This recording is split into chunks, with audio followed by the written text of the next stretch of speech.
Puro kayo piliin mo ang Pilipinas. Pipiliin ang Pilipinas. Ha? Yung mga trabahante nyo nga, pinagsasahod nyo ng 500 o 300. Piliin ang Pilipinas. Okay naman sana ang Pilipinas eh. Kaso lang naghihirap ang Pilipino. Oo. Mga trabahador dyan ay naghihirap na sa initan. Sobrang init na ng panahon. Tapos ang sahod lang nila ay 500, 400. Yun lang. Yun lang sapat na sa kanila. Pero nagkakalam na ang sikmura nila. Ganito kainit. Gaya dito sa Saudi Arabia. Okay naman sana. Kaso nga lang ang mga tao dyan ay hindi mo maalam kung ano ang nandyan sa isip nila. Oh.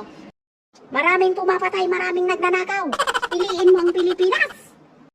Sabi pa, piliin mo ang kulay ng Pilipinas sa dulo ng kwintas ng pirlas. Kwintas ng pirlas? Mayaman lang nagkukwintas ng pirlas. May mga mahirap nagkukwintas ng silver. Yan lang sapat na sa kanila. Wala nang pera.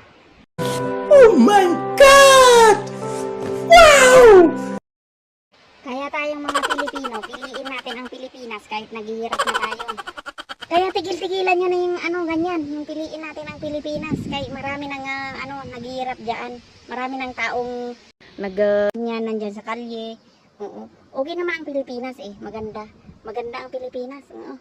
Mas maganda nga ngayon, 2024, ewan ko lang sa 2025. Sige na. Ay, salamat sa panonood sa ating lahat. God bless you all.